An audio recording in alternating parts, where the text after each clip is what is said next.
Mhm.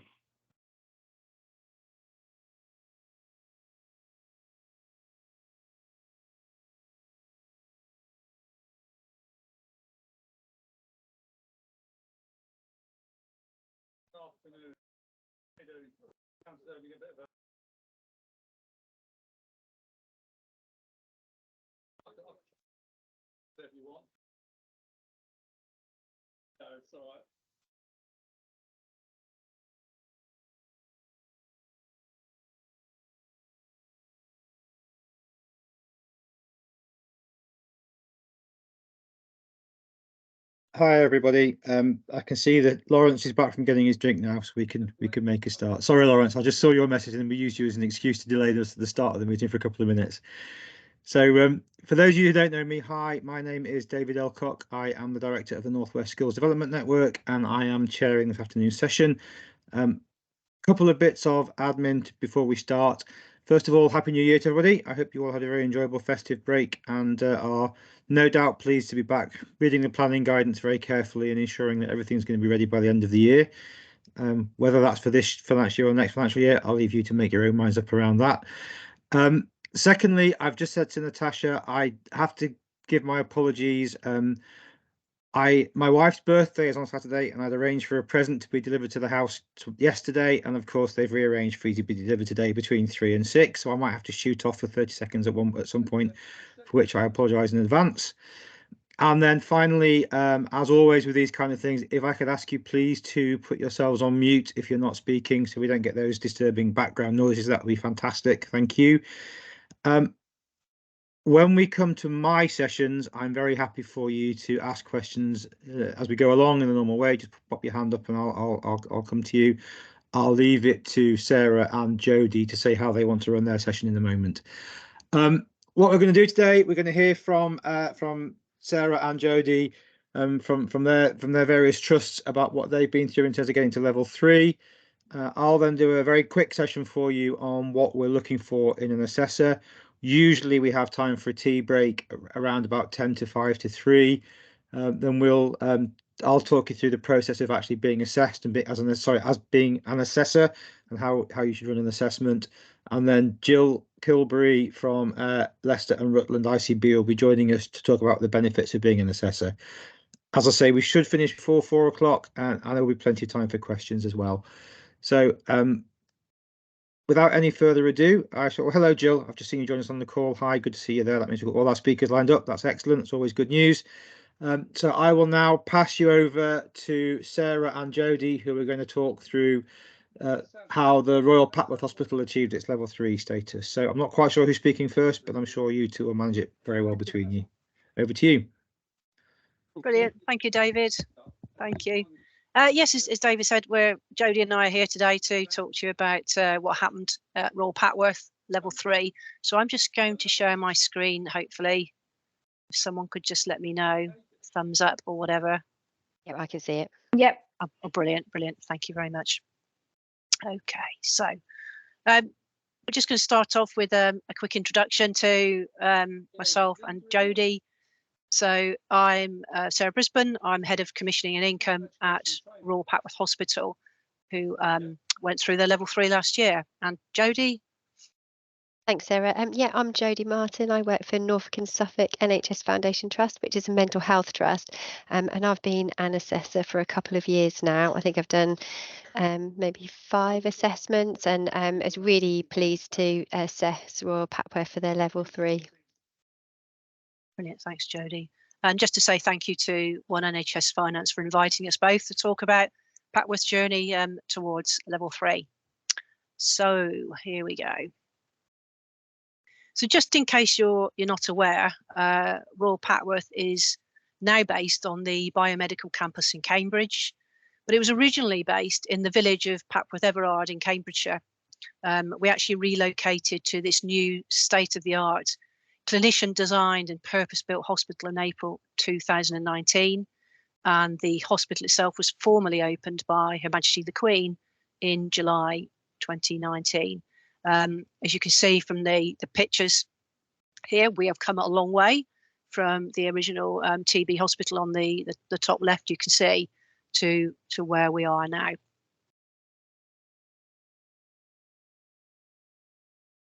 Okay, so we are the, sorry, I'm just going to go back a slide.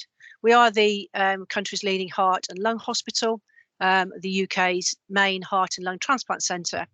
And we have a national and international reputation for delivering clinical excellence across core specialist services of cardiology, respiratory medicine, sleep medicine, cardiac and thoracic surgery, and heart and lung transplantation, as well as being one of a small number of hospitals in England commissioned to provide extracorporeal membrane oxygenation, or ECMO as it's more commonly known. And our referral base is primarily served by patients who are resident within the east of England, but as a national centre for highly specialised services such as pulmonary endarterectomy, PTE, adult ataxia, heart and lung transplant, VADS. The Trust also receives material activity flows from across the country and beyond the local integrated care system, so including Scotland, Wales, Northern Ireland and the Channel Islands. And as you can see from the bottom right-hand corner there, the Trust is rated as outstanding by the CQC, and we were the first acute hospital in the country to receive a rating of outstanding across each of the 5 main domains that the CQC assess. So on to the next slide. So we actually achieved our level 1 accreditation in 2019. We went on to level 2 in 2021, and in January 2023, we achieved level 3 accreditation. And at that time, we were one of only 17 organisations nationwide to have met this standard, one of 6 outside the northwest of England, and one of only 2 in the East region.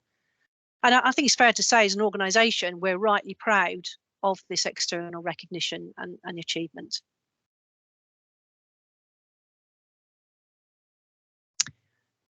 So why is it important to us, this accreditation, this level 3? So we have a pretty well developed learning and development culture here at Royal Papworth. We have a dedicated group of learning and development ambassadors from across the various sub-teams who work on initiatives within the directorate, and they collaborate with the other ambassador groups such as health and wellbeing, innovation optimization. Most recently, we've done some lunch and learn sessions together. And we've also worked on a number of innovations over recent years, including the redesign of our appraisal template and the 360 feedback form that goes with that, all based around the Trust values. We have developed a learning log, which enables our team to record all of their learning activity and display it on a nice fancy dashboard. Also allows the managers and senior team to use these dashboards to review opportunities that we're providing, not just being provided, but also which ones are being accepted by the team. And also we developed what we call the skills matrix, which is a self-assessment skills gap analysis tool, basically. And that's now been developed by One NHS Finance into a national tool that you will all have access to. We also have a dedicated learning and development strategy, which links into the wider directorate strategy, as indeed do all of our ambassador groups. And we wanted to benchmark ourselves against the top standard criteria that the FFF provide in the accreditation standards, and we really wanted to learn from others. So we want to make working in the finance team at Royal Papworth the best it can possibly be. So to create what we call, or we refer to as, an environment of excellence. And this brings with it the benefits of a happy, efficient, motivated and very much involved workforce. And you'll hear me say this a number of times throughout the presentation, we really didn't want this just to be a tick box exercise.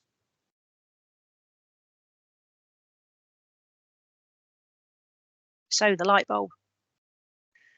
So in the next few slides, I'm just going to talk you through how we approach level 3 and give some advice and some tips on how to make this a task that really isn't in the least bit onerous, but in contrast actually makes you realise what you're doing well, but also what you could do better.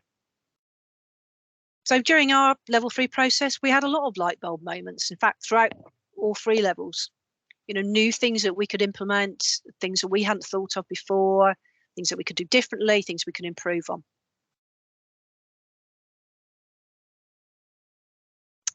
So where do you start? So for us, level 3 was very much about maintaining the levels achieved at level 2, the standards achieved at level 2, sorry. So making good practice part of your BAU where possible and progressing further. And it's a similar process to L2. The big things for us were making sure you get support. So get your colleagues on board. If you're the nominated lead for your accreditation project, you will need the support of others. Draw in their experience and knowledge, particularly in the areas that are not in your direct sphere of excellence or expertise. So allocate criteria to colleagues, ask them to lead on pulling evidence together for those particular areas. Talk to your CFO. So their support is going to be needed in more ways than just them, saying, yes, let's go ahead for level 3. You're going to need your CFO. Talk to your non-finance colleagues. Make them aware of what accreditation is. Again, you're going to need their help later in the process. A network, really important. Talk to colleagues in other organisations who have been through level 3. And this could be through links that you've already got established or via the FFF or One NHS Finance community, such as we now have brilliantly on MS Teams.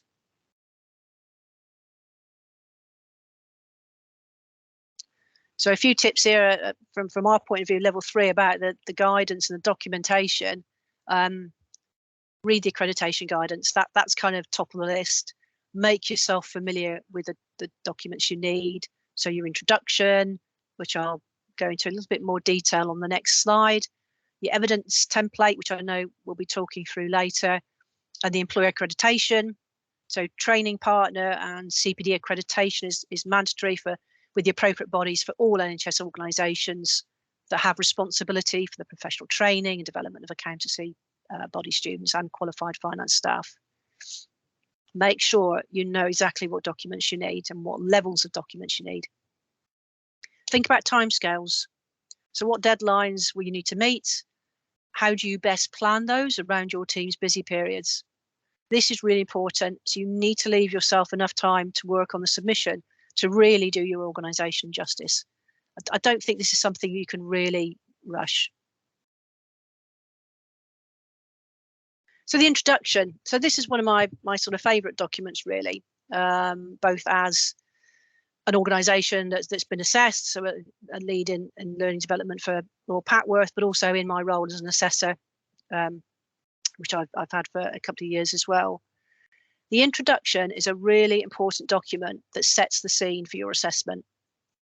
This is the document that will form the start of the assessor's report. So make it easy for them. Make this a really top quality document that covers everything it should. So use your organisation's templates, use logos, make it interesting for the reader.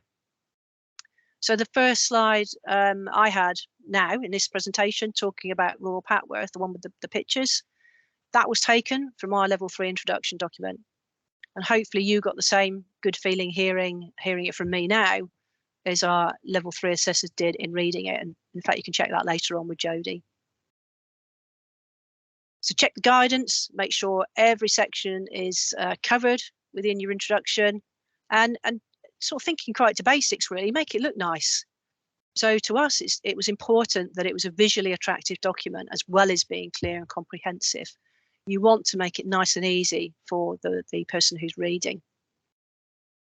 And make sure you know your teams in terms of value makers, faces, who's studying, who's qualified, and with which bodies. Because again, that's going to need to be in your introduction. Okay. So in terms of the templates, we took a very similar approach for level 3 as we did with level 2. You know, when you first approach that template or pro forma, it looks like a lot to do. So it was important for us to be structured. So planning on how to present this to the team, the wider team, was key. Identifying the appropriate colleagues for the various sections. And we thought about the best way to present the evidence in a clear way, both for us reviewing as a senior team, but also for the assessors. And getting this right at the start is going to save you a lot of time later, and it'll keep the assessors happy, which is, you know, really what this is about as well. And to me, as a level 3 lead, it was very much about thinking like an assessor. How would I like information to look and be presented? So as an assessor, I always think the same way I would kind of really as an audit. You know, what is that question asking, and has that question been answered? Because it doesn't matter how much nice narrative you put against a criteria, if you're not answering the question, the assessor's going to come back to you. And that's really my top tips for from a Papworth point of view in terms of what we did. And I believe, Jodie, I'm hoping the next slide is going to be yourself. Thanks, Sarah. Yeah, so I first wanted to talk about why I became an assessor in the first place. I think some of you here are looking into becoming assessors. So I thought I'd give you a bit of background about how I became one in the first place. So NSFT, who I work for, we were thinking about starting the level 2 accreditation process. And to quote Sarah from the previous slide, as the lead for NSFT's accreditation, I knew as well that I had to think like an assessor. So I registered for this course that we're all doing now. I was excited by the training given, thanks David and everyone who was involved at that point. And I knew that it was something that I could do. I'm a really avid supporter of the Towards Excellence accreditation. I love how it recognises the continuous development of the finance function, standards of financial competence, and the commitment to skills development, like for us, for our staff, for our finance community. So not only did I want to be part of this prominent national programme, I also wanted to use other organisations' best practice to take back to my local network. So 2 really good points, I think, and to be able to help as part of a national programme, but also to steal with pride, I think we would say. The assessor's role is pivotal to the accreditation process. I would say the very first thing you should do is to read the guidance. This one is that we've shown on this slide. This one's specifically aimed at assessors, and it tells you everything you need to know. The assessor has overall oversight of the assessment process. Go through the pro forma and supporting evidence to look for gaps and seek further evidence or clarification for areas you feel are not supported. Check the evidence for relevance. So is it up to date? A report from 3 or 4 years ago is most likely not relevant, and something more current would be needed. And then after you've reviewed the evidence, you then conduct a series of interviews with staff at the organisation once you're happy with all the evidence that's collected. So these interviews are conducted through MS Teams unless you and the organisation have agreed to conduct them face-to-face through a site visit. And your role in these interviews is to understand the overall story. So does it feel as though the culture within the department backs up the evidence provided?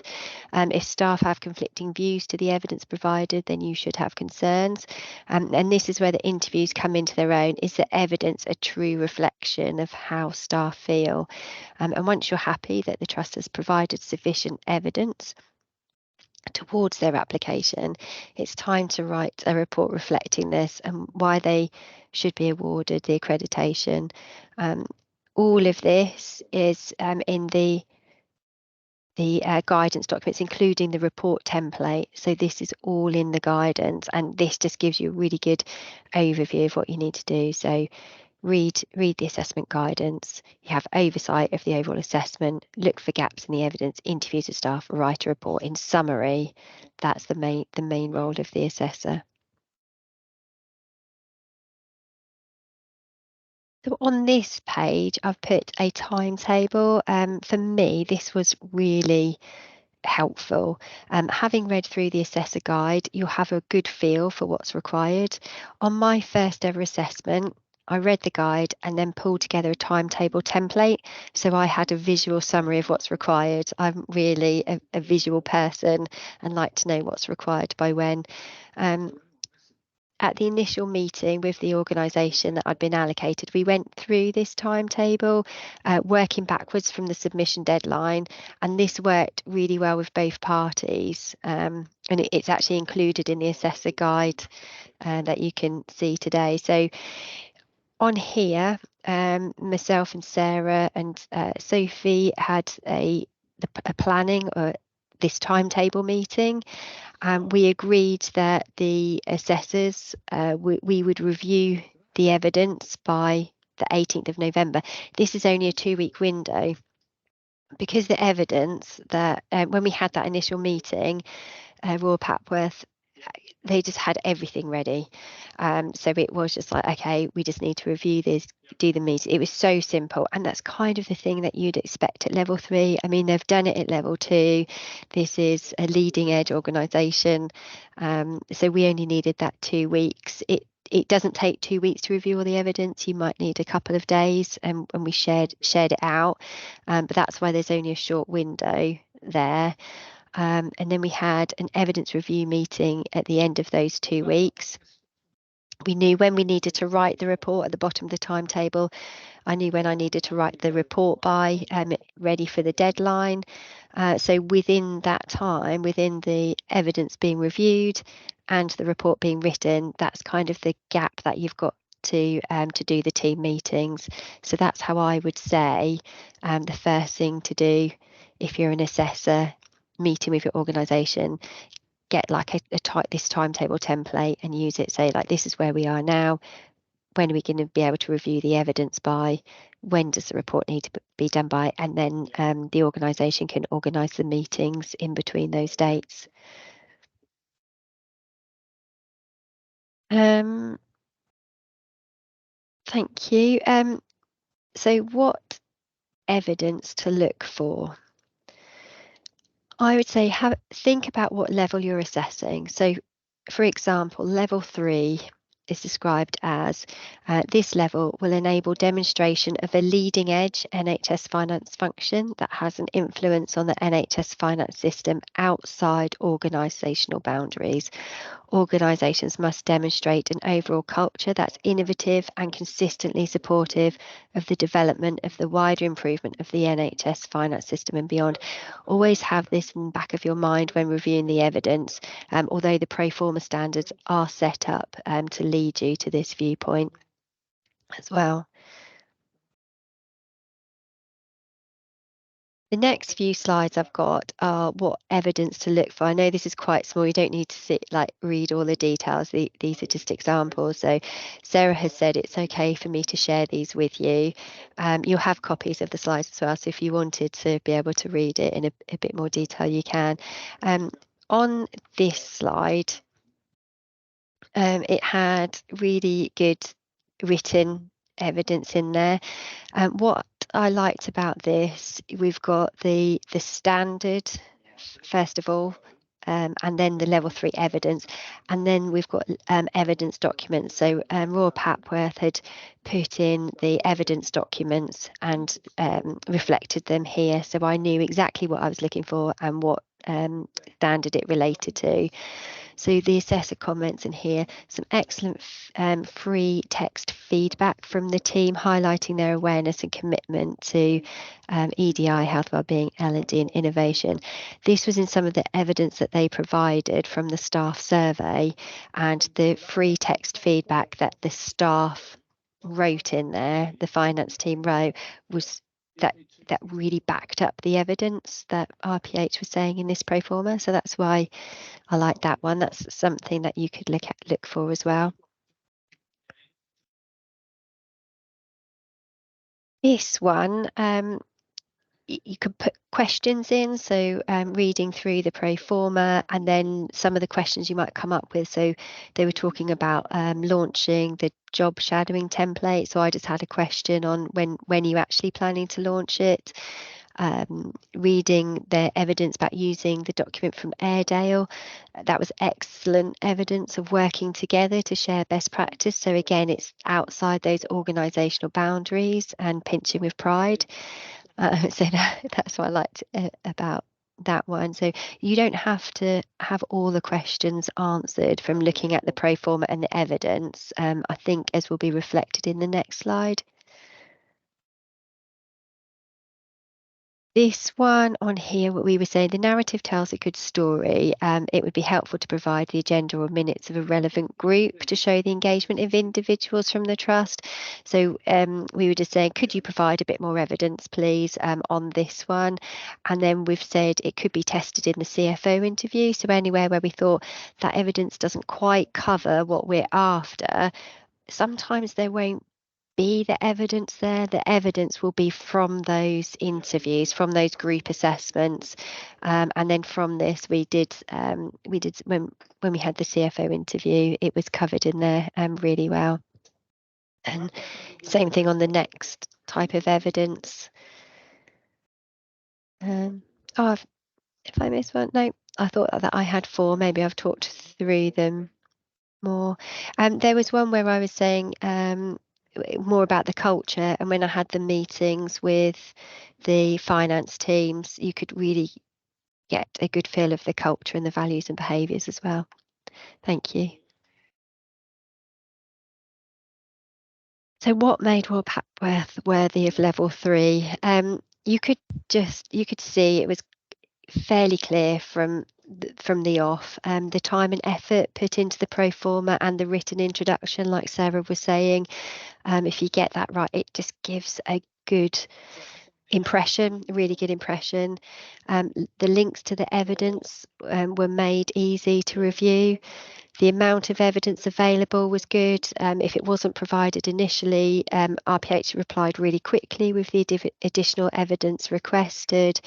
The group assessments backed up the pro forma and evidence, and also Royal Papworth are well known in external networks, and it's just evidence as the continue with excellence, networking and development as well.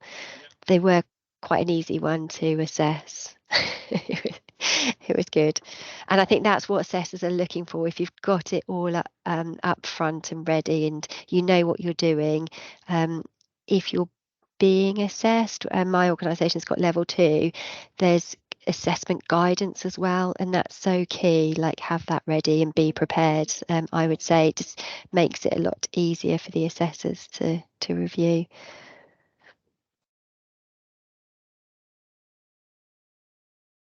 Brilliant. Thanks, Jodie. I thought there was another slide as well. It threw me a little bit.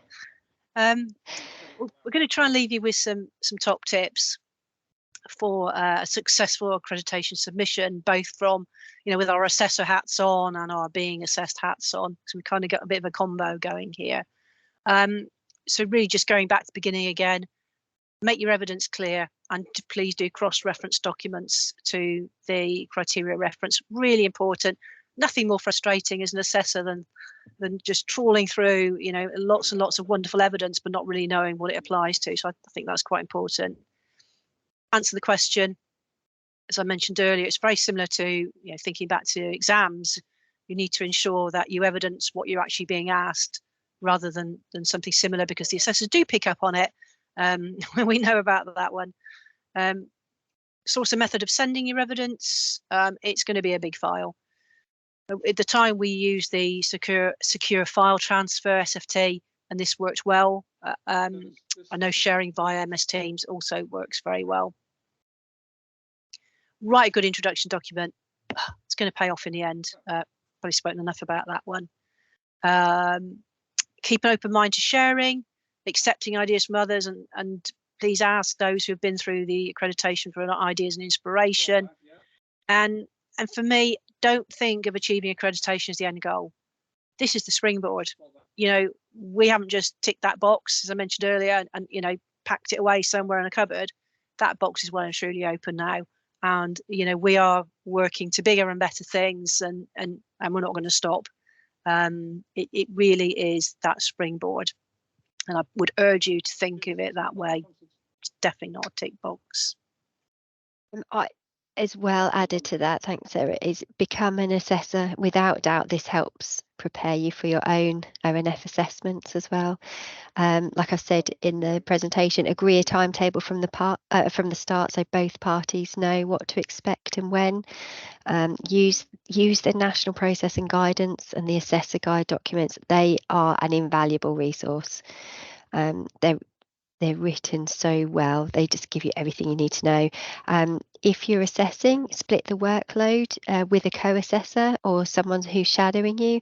Just because they're shadowing you and learning on the job, it would be good for them. You could say, could you review these standards?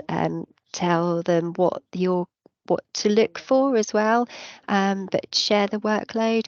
And when you've signed up as an assessor, shadow someone first, if that's the easiest way to learn on the job.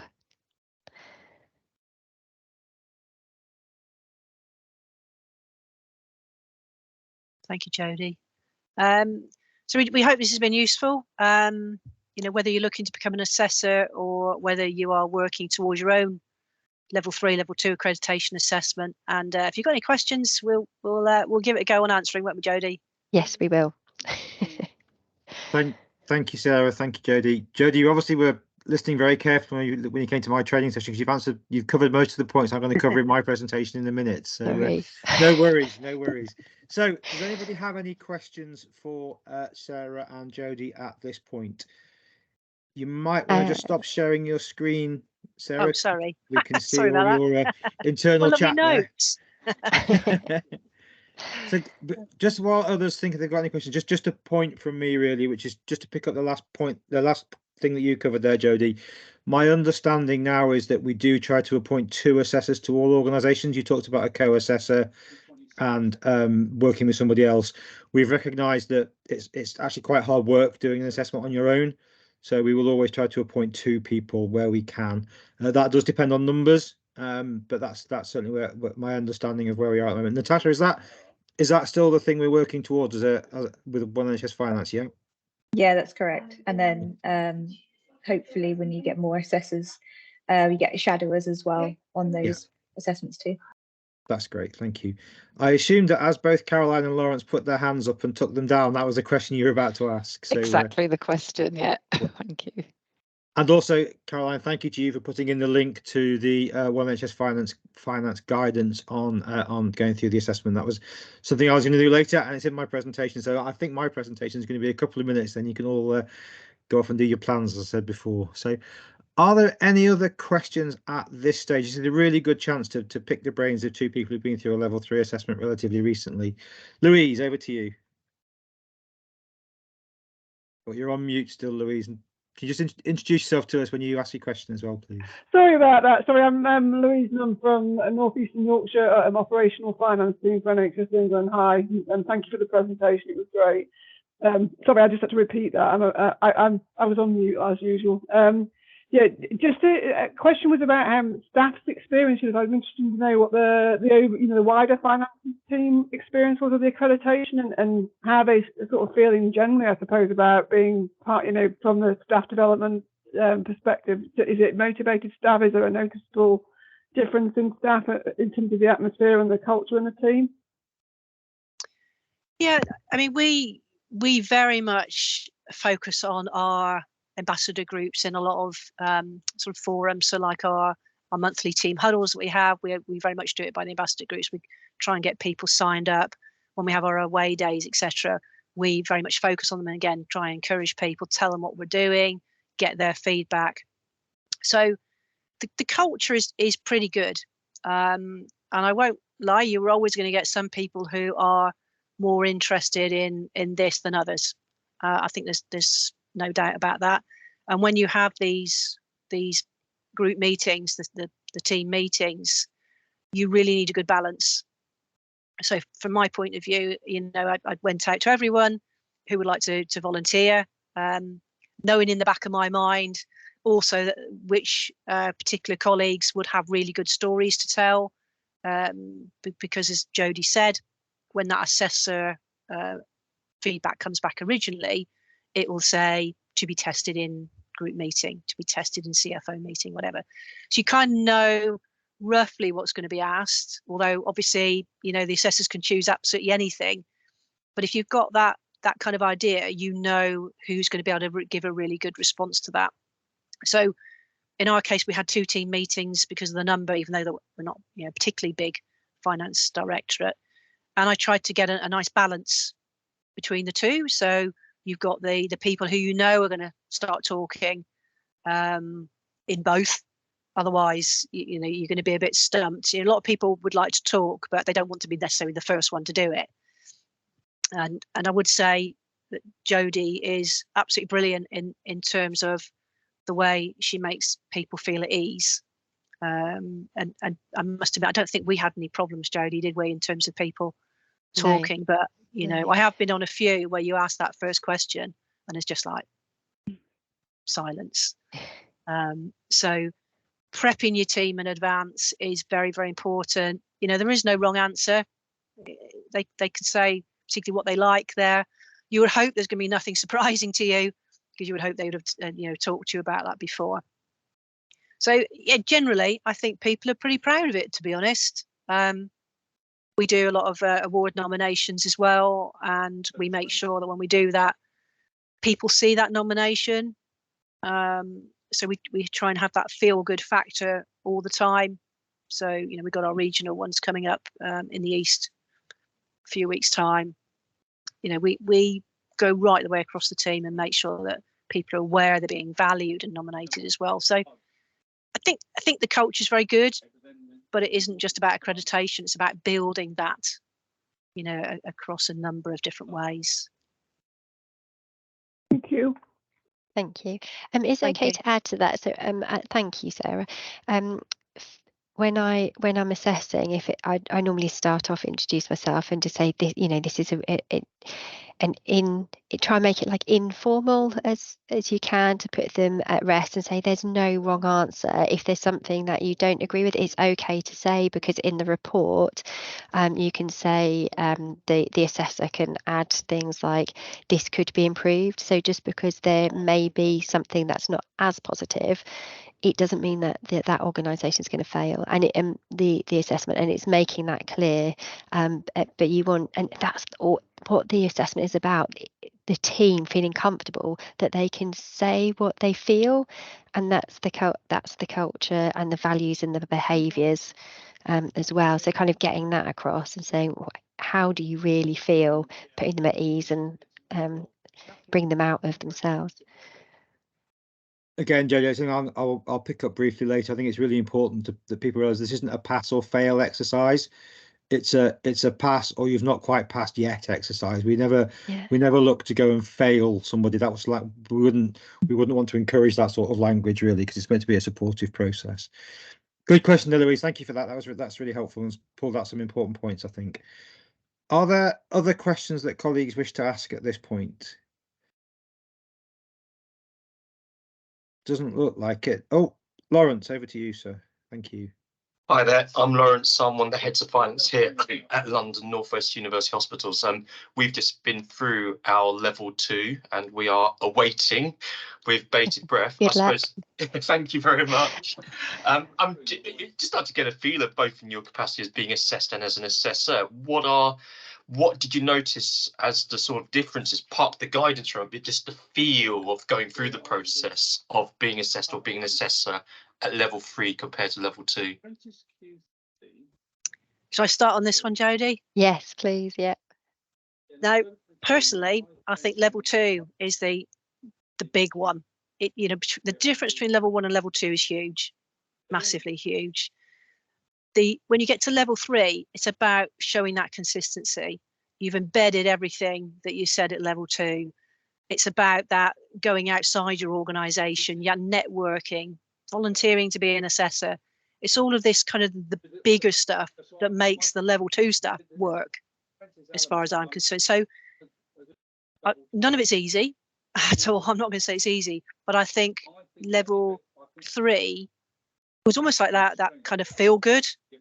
You think, you know what, we've nailed that, and actually we could do a bit more. So There is a difference, but it's not as big a difference as you will find between L1 and L2. This is about making sure you do everything you said and building on that. And like I say, that's that real achievement when you know that you've built even further. For me, anyway, that's what makes me smile and makes me feel good, you know, when I look at our L3. Our organisation is level 2, but we will be going for level 3 soon. But I can't add too much more than what Sarah said. She said it really well. The only thing I would say is I was so nervous being an assessed, even though I'd been an assessor, assessed other organisations quite a few times before we went through level 2.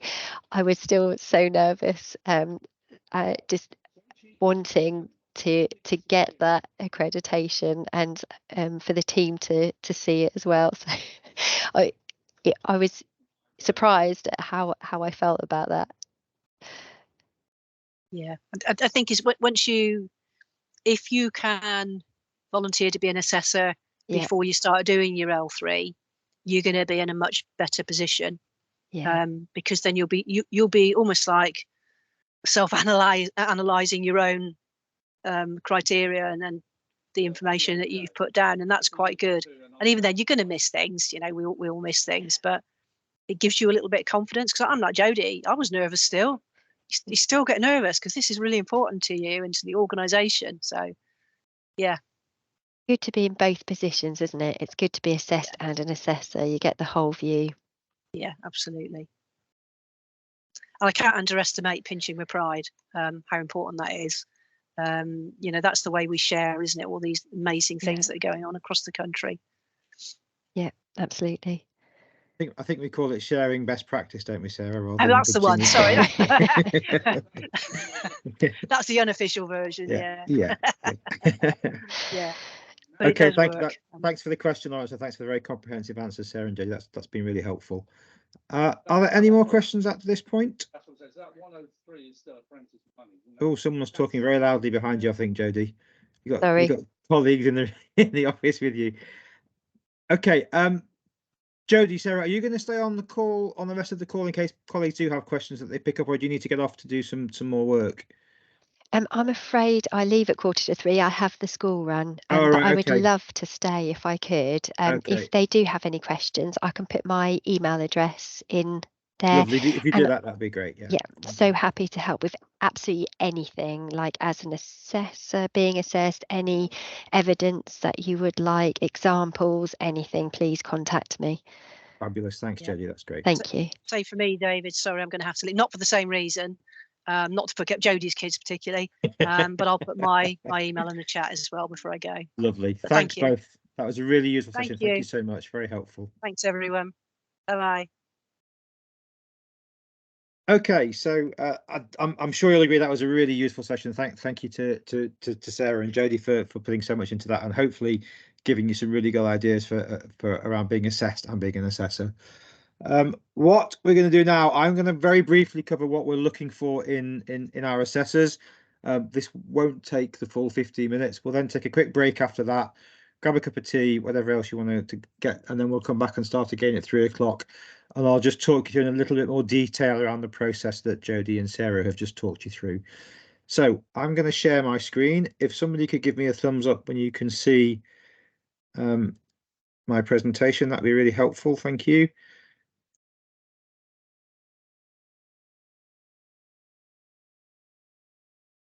So can someone just give me a quick thumbs up?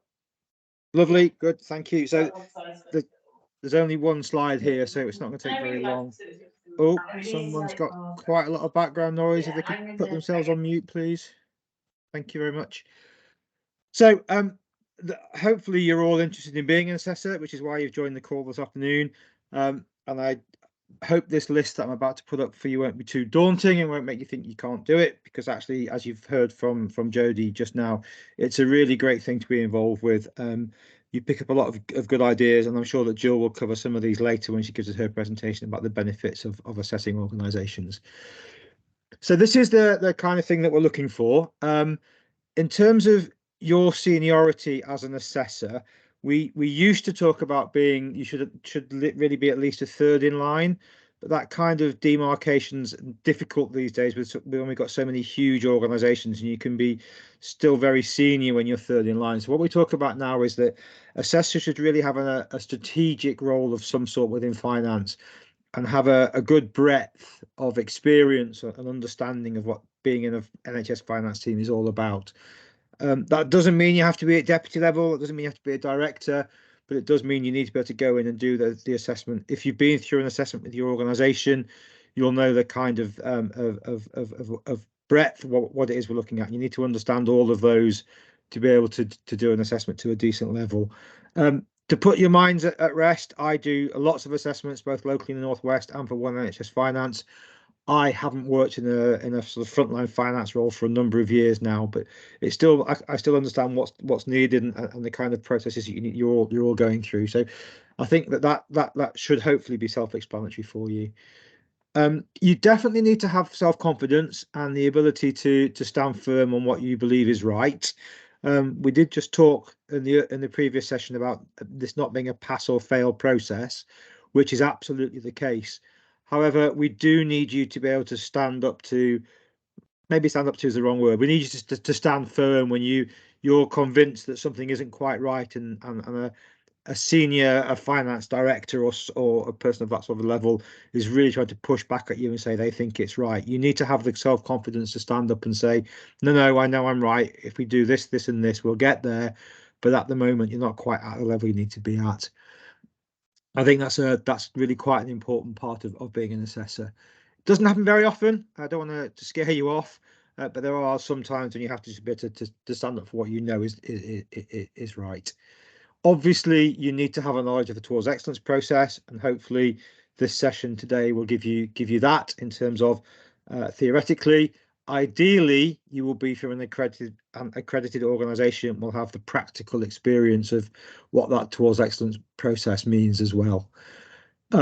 We would very much encourage people with a detailed, I need to change this word in my presentation, I always stumble over it, methodological approach to doing the assessments.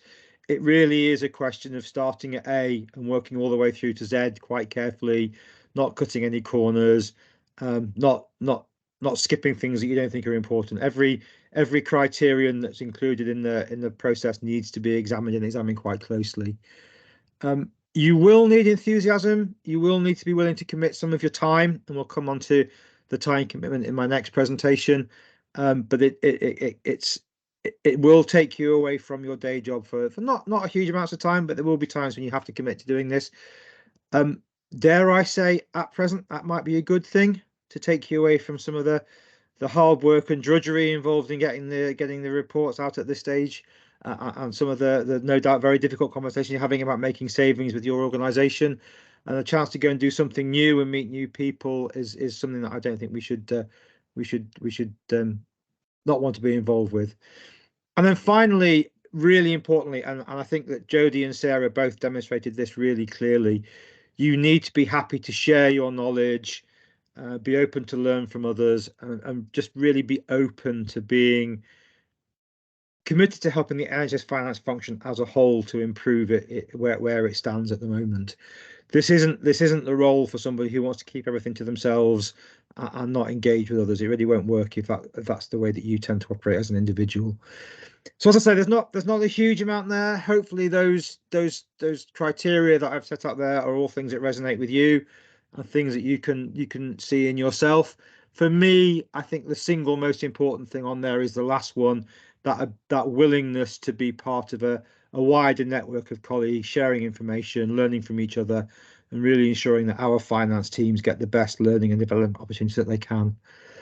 So that's that presentation done in terms of what I wanted to say to you. I'll stop sharing my screen, and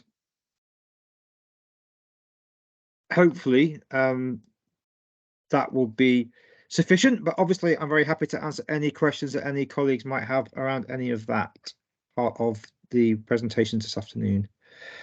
I can see Caroline shaking her head contentedly, so I assume I'm going to take her as a proxy for everybody else. Any questions on that from anybody at this point? Nope. Okay, so let's have a quick break. I'm going to go and grab a cup of tea. We'll start again at 3 o'clock So we'll see you back in 9 minutes or so. Thanks, everyone.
Hi everybody, welcome back.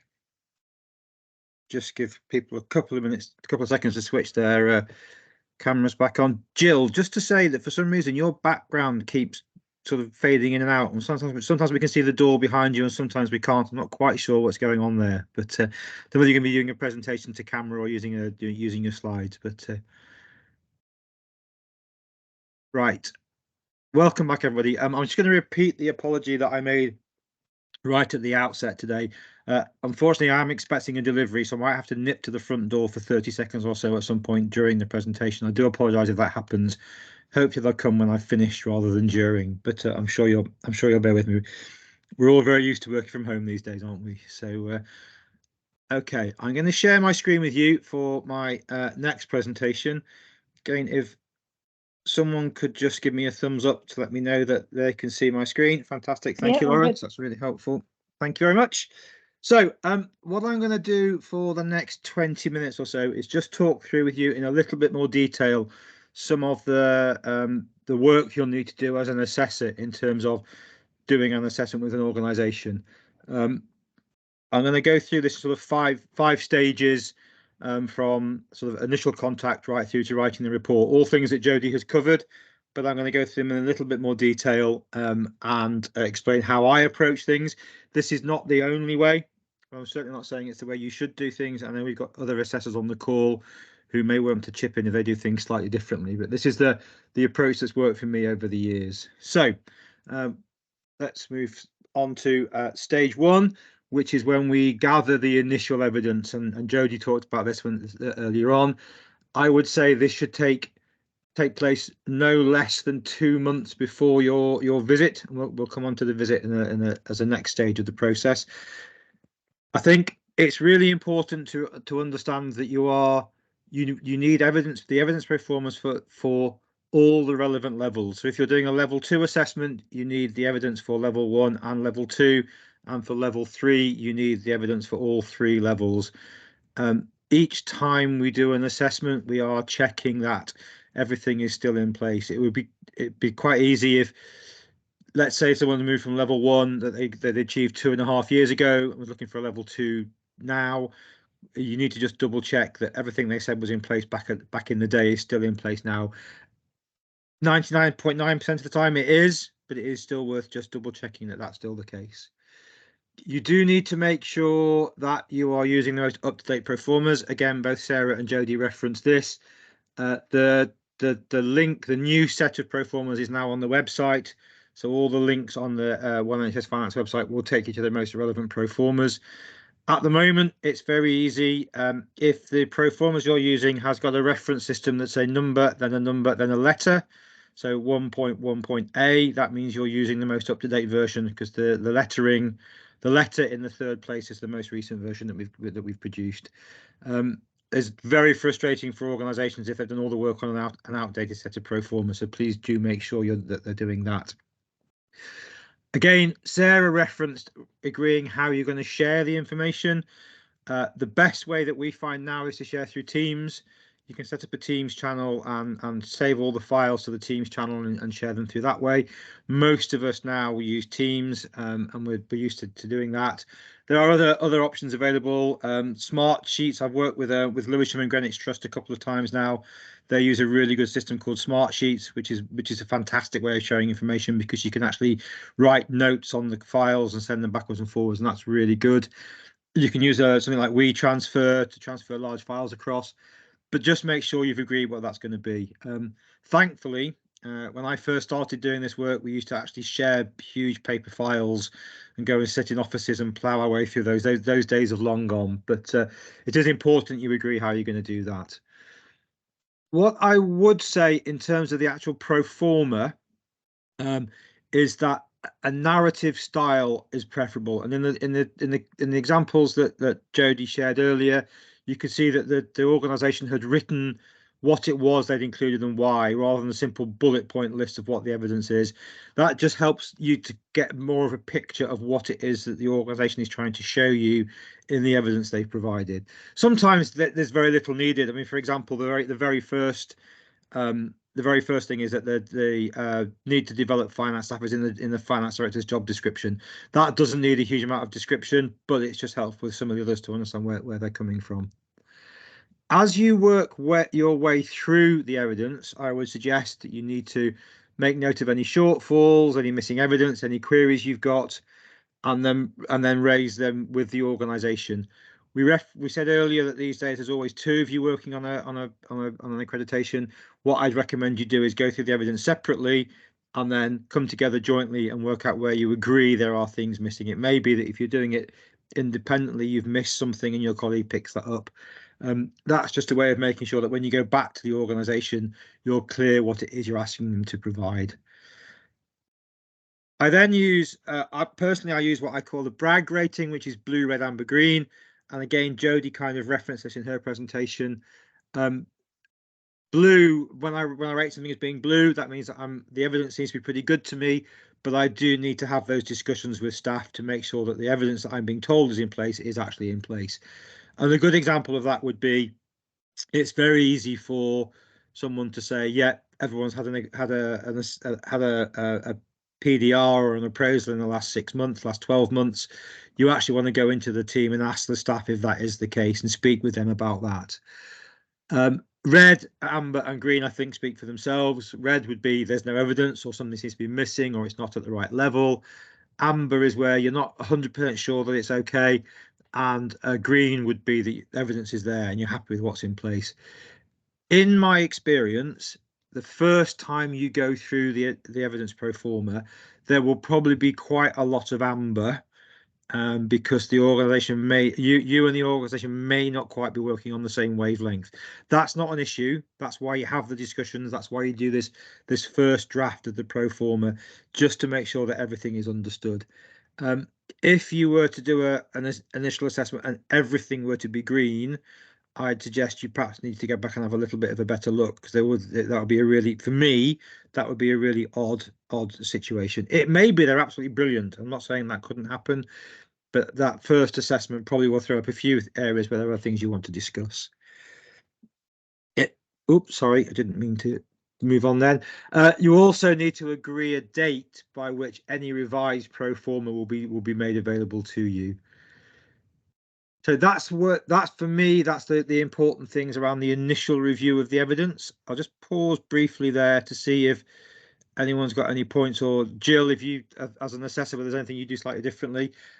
Caroline, yeah, please ask away. Right. Sorry if this is a really daft question, but you know where you put narrative style preferable, would you ever go back to an organisation and actually say to them, oh, I don't like the style that you've done it, please can you make it more narrative? I think I would if I didn't understand what it was they were trying to demonstrate in the points that they'd made. So if it was simply a list of file names, for example, and I didn't quite see how that fitted together with what they were trying to achieve, I would go back and say, just give me a bit more background to this, please. Does that help, Caroline? Yes, yeah, that makes sense. Jill, did you want to chip in with anything that you do differently to the way I approach this? No, I do it quite similarly. The making notes as you're going through is really important, because there's so much evidence, and you'll lose track of where you are, and you will often find something that the organisation's put in one section that you think also supports something else. Yeah, and you may want to make a note of that just so that you don't forget it when you're going back through. So thanks, Jill. What I should have said, what I tend to do is I tend to download a version of the evidence schedule to my own laptop, and then just use that in the spreadsheet or the Word document to make notes as I'm going along.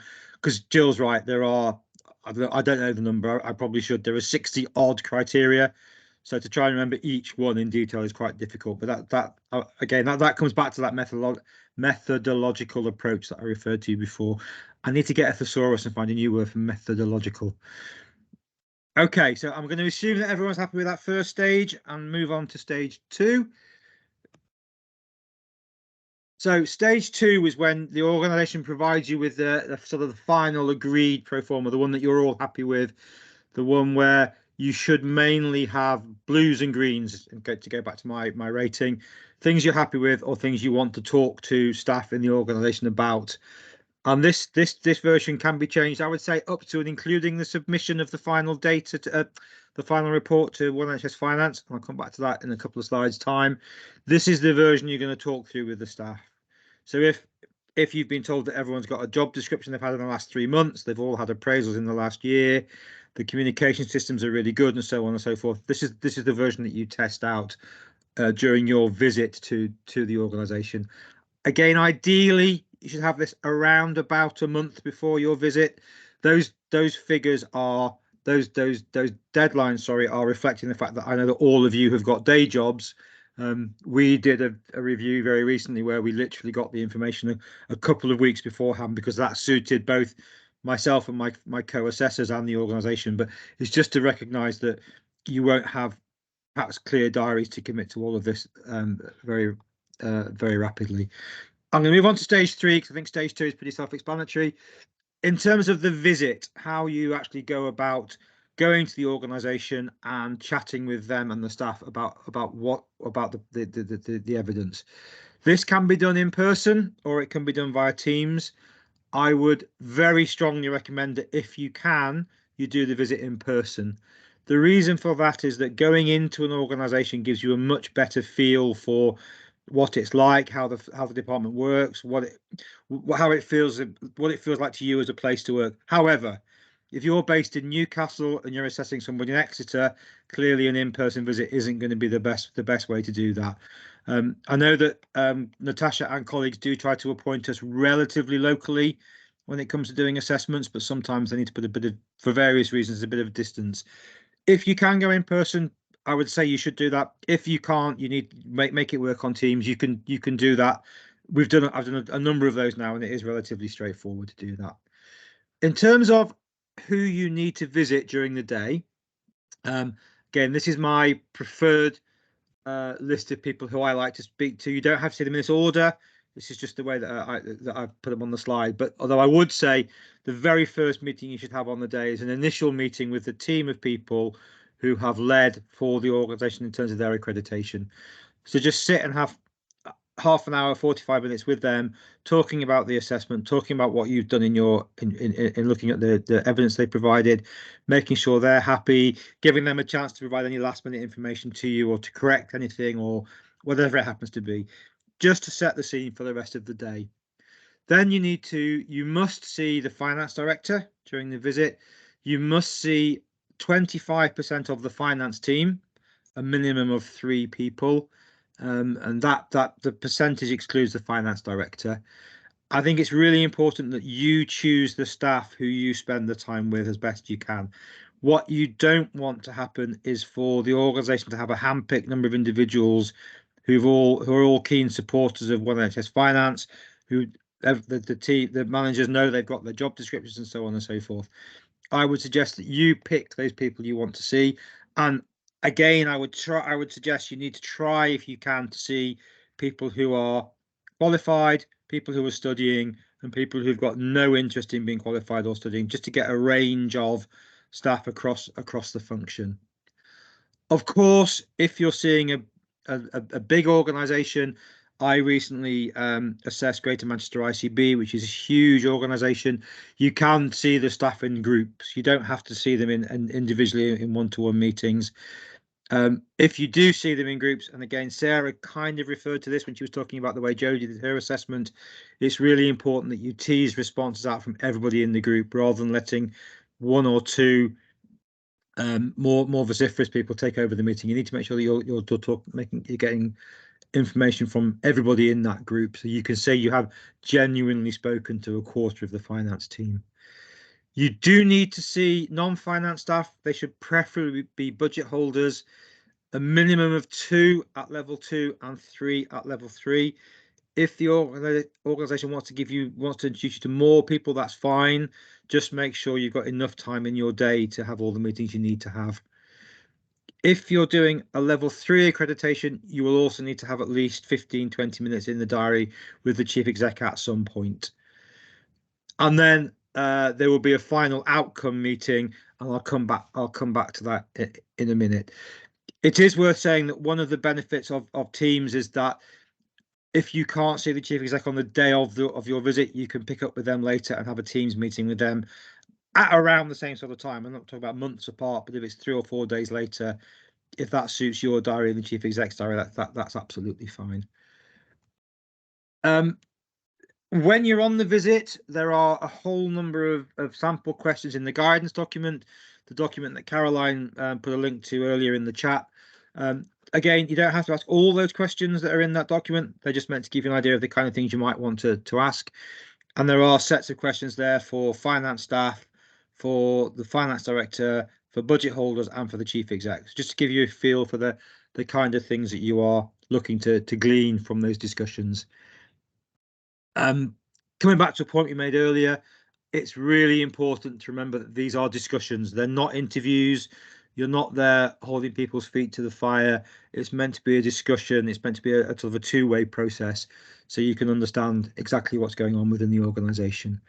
And then one really important point, if you're running the meetings via Teams, do set up each meeting as a separate meeting in your Teams diary.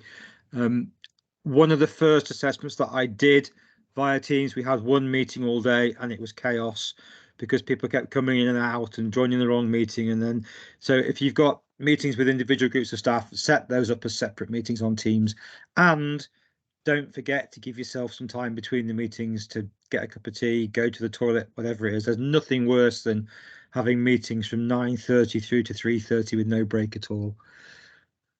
So I'm just going to pause there again. That's my recommendations for how you run the visit, whether that's in person or over Teams. See if anyone's got any particular questions or points they wanted to raise around any of that. Okay, I shall move on. Oh, Lawrence.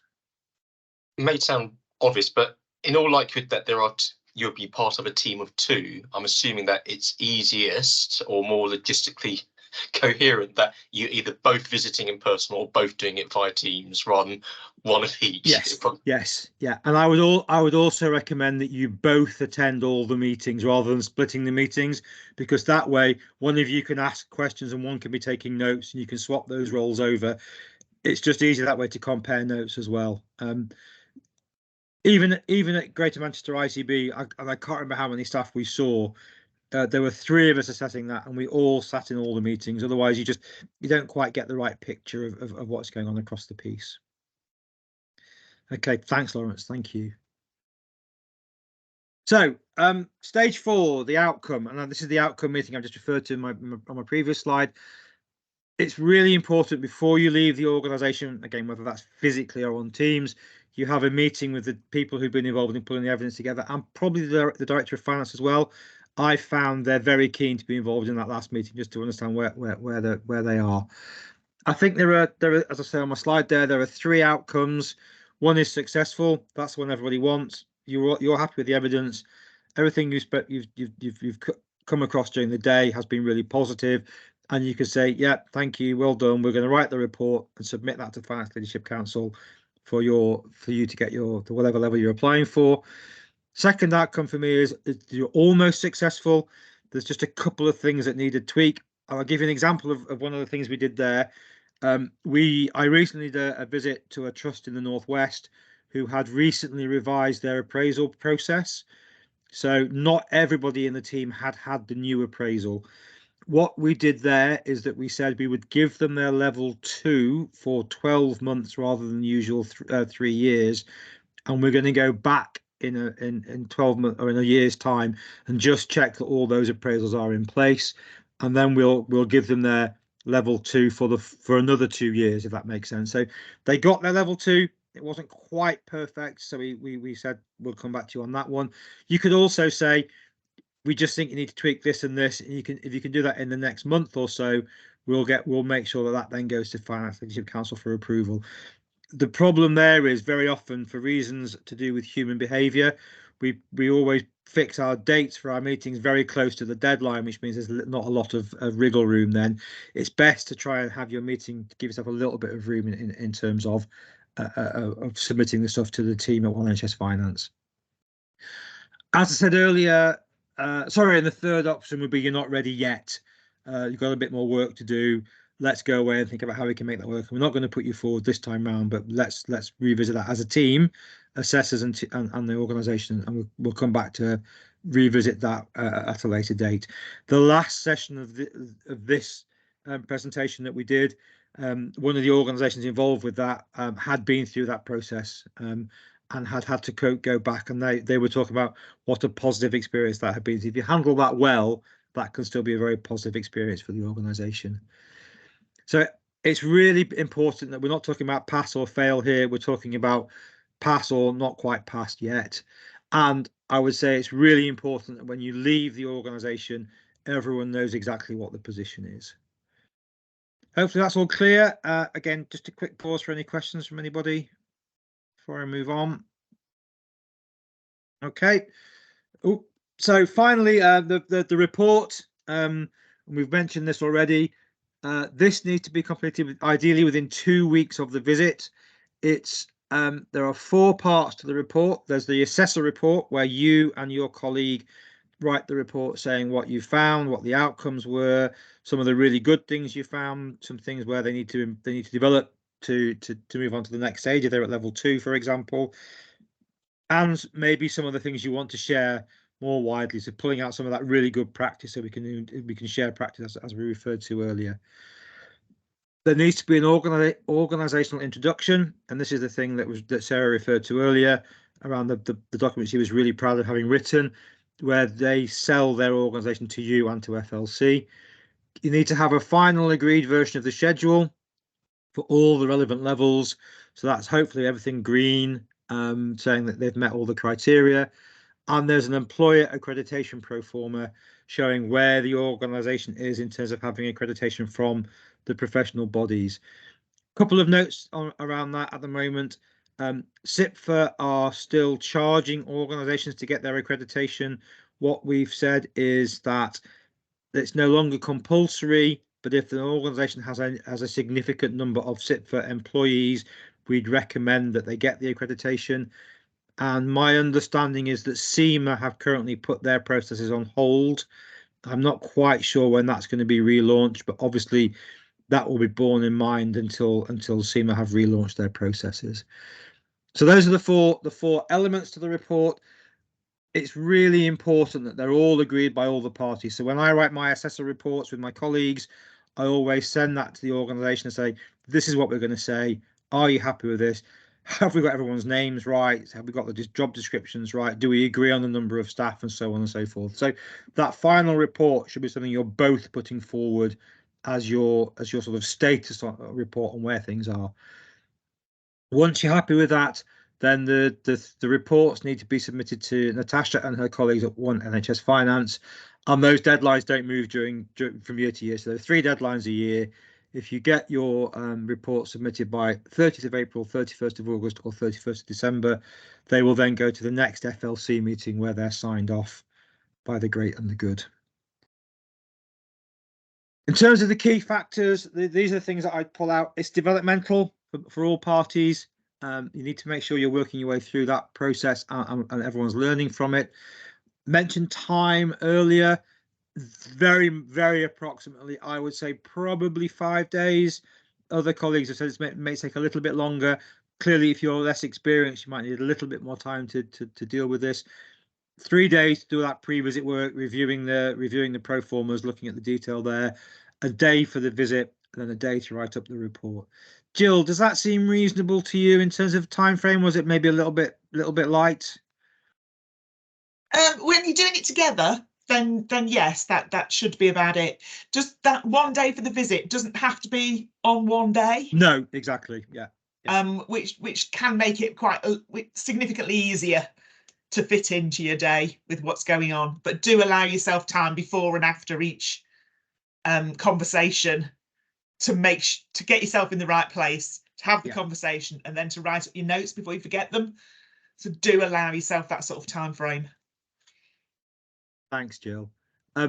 Other key factors, and this was referred to earlier, you must make sure that the organisation's senior staff are committed to the process. That's why we ask you to have a conversation with the Director of Finance. If the CFO, DOF, is not committed to this, it's not going to work. So you really need to make sure that's the case. So the few times now, it's not a CQC visit, it's not an audit. You're discussing issues with your colleagues, not interviewing them. And then finally, everything should be signed off with the organisation, but absolutely on your terms. At the end of the day, you're putting your professional reputation on the line effectively by saying the organisation has passed at level 2 or level 3. So if you're not happy, you need to stand firm on that and explain clearly and politely to the organisation why that's the case. I've never had an issue with this. I really want to reassure you, this isn't something that's a major problem.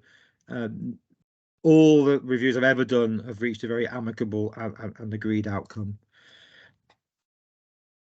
And that is my presentation in terms of what I wanted to talk to you about.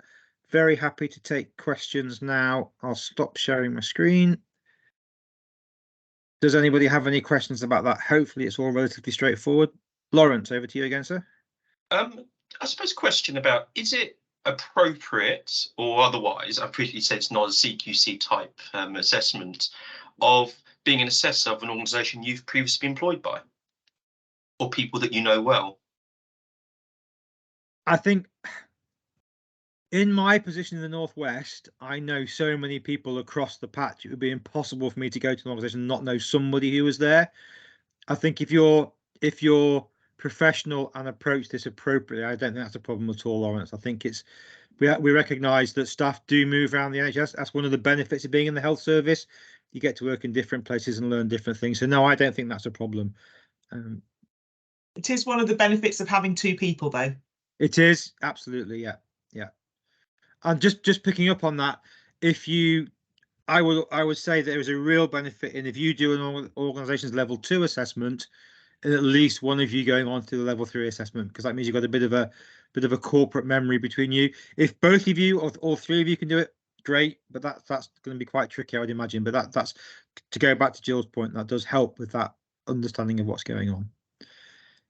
What I will do is I will happily share my presentation with Natasha to send out to all of you. I'm very happy for you to come back with any questions you've got around that. I'll also share the previous presentation as well. Part of this process is that we're all very happy to share what we've got with all of you. So, okay, thank you for that. Just get rid of that from my screen. Right, thank you. So, moving on to the last session, slightly overdue. Sorry, Jill. Jill, who I've mentioned, who's said a couple of things now, will introduce herself and then talk to you about the benefits of being an assessor, some of which I hope you've picked up over the past hour or so. So, Jill, over to you. Thank you. Let me share my screen. And that going on to a. There we go. Yeah, that's okay. Jill, thank you. Lovely. So, me, Jill Kilbury. I'm Assistant Director of System Finance Training and Development at Leicester, in the Leicestershire system. Sounds very grand. It's a bit too long. Basically means I stick my nose into whatever's going on anywhere. I've been in the NHS 28 years now, both in Staffordshire and in Leicestershire, the last 10 years in Leicestershire. Always on the commissioning side, but David, you'll remember fund holding. That was when I started. So I've gone through the whole range of PCGs, PCTs, CCGs, CSUs and CCGs, and now into ICBs. Had a go, stuck my hand into most things that go on in the commissioning side, but never into a provider. So I'm now part of a system team providing ICS level financial information. So what I do for some of the time anyway is consolidate the Leicestershire ICS areas information to present that back to our financial committees and our boards. But I also lead on training and development. So I spend a couple of days a week doing that, both for the ICBs, finance team and directorate, but I also dabble with the other organisations within our ICS. I've been a value maker for longer than I can remember. I remember going to a launch event in Birmingham at one point. I'm a face and I'm a health and wellbeing champion. And I've just sort of started looking into the IT network to see what I can do and whether I can get involved in there. I'm the accreditation lead for our ICB, and I'm a One NHS Finance accreditation assessor, and I've done 7 now. Going back to what David was saying, you can say you're not ready yet. I'm just at the moment going through a relook at one of the organisations that we went through that process with 12 months ago. And the evidence and the culture and the enthusiasm within the people in the organisation is hugely 100 times more satisfying and more positive than it was when we did the first review. And when you say to people, you're not ready, most of the time they know. It's not a surprise. And they can understand where you're coming from, especially if you're asking the questions as you go through. So why did I become an assessor in the first place? I had my appraisal about 5 years back, 5-6 years back. And as I've said, I've done quite a lot in my career. And one of the things that myself and my line manager decided was something that could be better was my network. Taking that on board, how can you increase your network? I've got a brilliant network within the organisation and within people I already knew, but stepping outside that, looking further, looking regionally, looking nationally, how can you expand your network? Becoming an assessor is a brilliant way to do that. The ability to go in and talk to people from other organisations that work in different ways, that all want the same sort of thing out of life. We're all trying to get to the same sort of place. But having that ready access through accreditation, through One NHS Finance as a whole, as well as through your HFMA and your branch committees and your other insights into there, they're all brilliant ways to improve your own networking. So becoming an assessor was one of those things that I thought, that's a way that I can help with my networks, can build my own confidence. I can share my ideas and have other people share their ideas with me. Can talk to people that are on the same wavelength and get a new perspective on how other people do things. We do get very entrenched into what we're doing and how we do things ourselves. It is brilliant sometimes to lift your head up and look at what's going on elsewhere, what somebody else has thought, has approached a problem in a totally different way, absolutely valid and a brilliant result with it, but totally different to how you might have thought about it in the first place. I now know so many more people than I did 5 years ago, far more than I can remember the names of. But it's brilliant when I meet somebody that may be now working for a different organisation, and they say, I met you on one of our assessment conversations, and it sparks conversation. It brings you together, gives you a connection that you can then build on to make better relationships. What else can we do? So new ideas, pinch with pride. Sorry, David, you're never going to get rid of that. So it's going to be pinch with pride. Gathering those new ideas that you can not only use yourself, but you can pass on to others within your organisation and within that growing network that you will find you get. Because once you start doing things, you start talking about the events and stuff that's going on when you're talking to other people about the development that they've had, you think, oh, I could go on that, and you'll see things pop up and you'll go to them. And it will grow your network exponentially in that way. And it'll give you access to those new thoughts and new ideas. There's not a day go by that I don't get something into my inbox from a newsletter from somewhere that I think, oh, we could use that, or such and such could use that, which is even better. As I said before, I've always worked in the commissioning side of things. And it's been eye-opening and quite reasonably very good to look at how different organisations deal with the same problems. Simply sometimes because of the way they're structured and because of the work that goes through the teams. There's huge difference between some of the smaller ICBs where you're looking at 10, 15, maybe 20 people at most within a finance directorate, to the acutes where you could be looking at 150 and 200 people.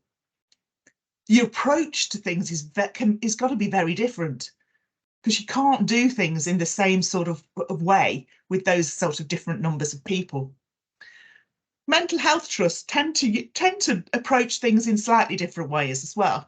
CSUs, which are very spread across the country, in where people are sitting, how often they manage to get together. I managed to do the assessment for NHS Digital before all the changes happened, and that was really enlightening. I had no idea what sort of things they got involved in and how their finance directorate had to operate. And it's really good to find out what goes on elsewhere. Again, that lift your head up, that see what's going through. What are the opportunities, and how do people approach things in different ways that you can then use and think about and pass on.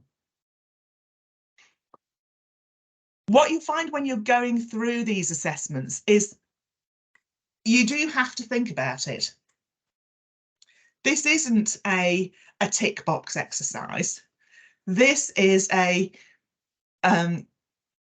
real consideration about how an organisation has answered a question, has put something in place that delivers a result. And that process that they've been through may not be anything like you would have anticipated. Just because the way different people work in different ways, they tackle issues in different ways. So it's going to challenge your way of thinking. It's going to make you think about things differently and consider whether the answer they've come up with does answer that question and is possibly better than the way you thought it could have been done.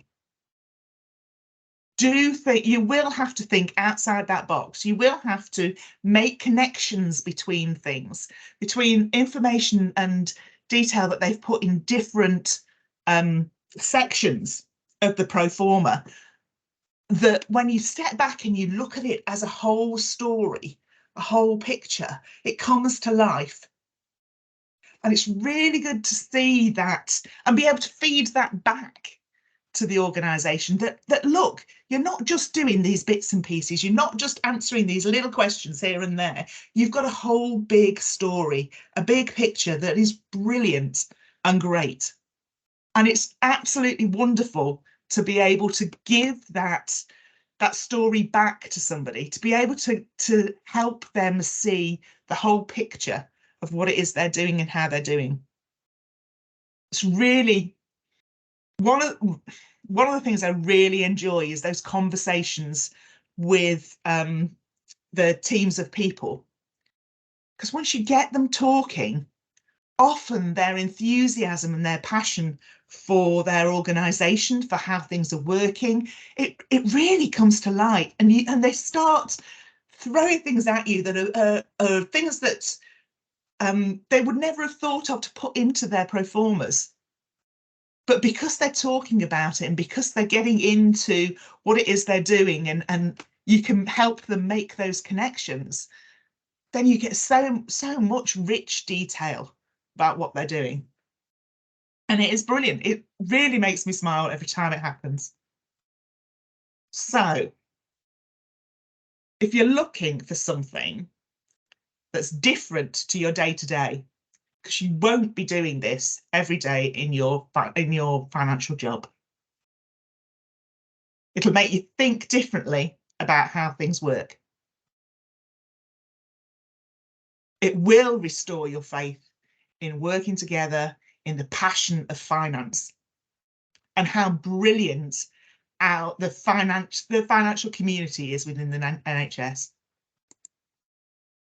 It'll probably push you outside your comfort zone, which is never a bad thing. Be part of that 2% mindset. It'll increase your network for definite across the NHS. It'll get you involved in what's going on with One NHS Finance even more than you possibly are at the moment. And it'll give you the insights that'll help get your organisation accredited. Then get involved.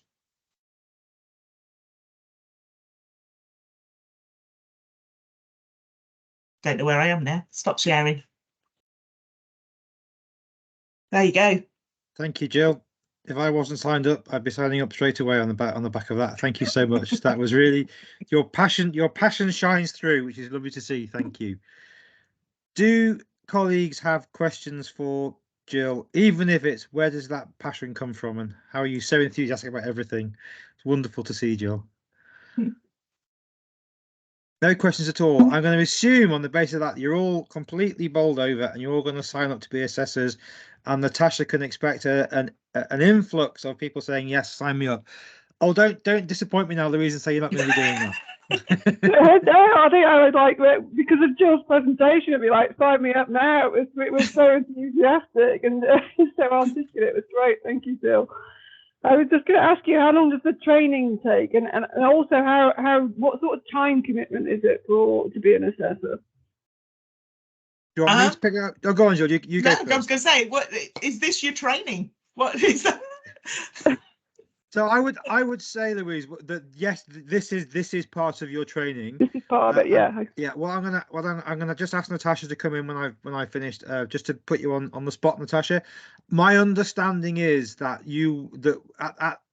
at the moment we are still looking for new assessors all the time. We will probably appoint you to do an assessment once you've volunteered with somebody else who's an experienced assessor, and you will work together with them. What we'd like to get to, which Natasha referenced earlier, is a situation where there are possibly 3 assessors on a visit, 2 of you who will do the assessment and 1 of whom will shadow just to see what's going on. But at the moment, we simply don't have enough assessors to allow us to do that. What I will say, while Natasha gives Natasha a little bit more time to think of what she wants to say, if you're based relatively close to the northwest, we run a slightly different process up here in that we actually we peer assess all of our accreditations, even level 1. So we have several more assessments in this part of the world than others. If you are relatively close to the northwest and are willing to travel across here, we will happily have anybody who wants to shadowing our existing assessors until we've got everything set up more formally on that basis nationally. I appreciate for you, Louise, that I'm not quite sure where you're based, but if you're based in the west of Yorkshire, that might be relatively easy. If you're up in the wilds of Northumberland, it might not be that attractive, but we can make that offer to colleagues who wish to do a bit of shadowing before they take on an assessment themselves. Natasha, is that am I more or less right in what I've said there? Yeah, specific. Yeah, I think you covered pretty much everything. We do need a lot more assessors, so we can have the chance to have definitely 2 and then another one that shadows. Yeah. But the shadowers will always have someone, so we haven't got to worry about that. Yeah. Does that answer your question, Louise, in terms of the commitment? Yeah. Yeah, and as I say, if you want to get involved across here, then just drop me an email, and I'll pick that up with our local process. Thank you. Cheers. Thanks for your question. Does anybody else have anything they want to raise at this point? Even when you are doing an assessment, there are plenty of the rest of us that will help if you're struggling. Absolutely. So you're never alone. There is always somebody that you could go back through the One NHS Finance. One of us will help you, even if it's just for you to talk, so we can give you advice or to help you with any nuances that you're worrying about. You're not alone. No, absolutely not. Thank you, Jill. That's a really important point, actually. There's a lot of peer support out there. There are a lot of people like Jill, who are absolutely passionately committed to this and want to make it work. So yeah, that's really important to realise that. Okay, thank you, Jill. That was inspirational. Thank you very much. Just a quick wrap up then. Just to say, as soon as we finish this, I'll share my slides with Natasha. She will then send those out to you. I'm sure that Jill, Sarah, and Jodie will do the same thing. I'm very happy to share their slides with you as well. As Jill has just said, there are lots of people around who are willing to answer questions and help out. So please do drop us an email or ask NHS Finance for our phone numbers, or give us a ring, whatever it is that works best for you in terms of doing that. It would be fantastic if you were all to contact Natasha after this session and sign up to do an assessment, because I know that we really are looking for more assessors all the time. We've actually made it a condition now of level 2 assessment. You have to be signed up to do,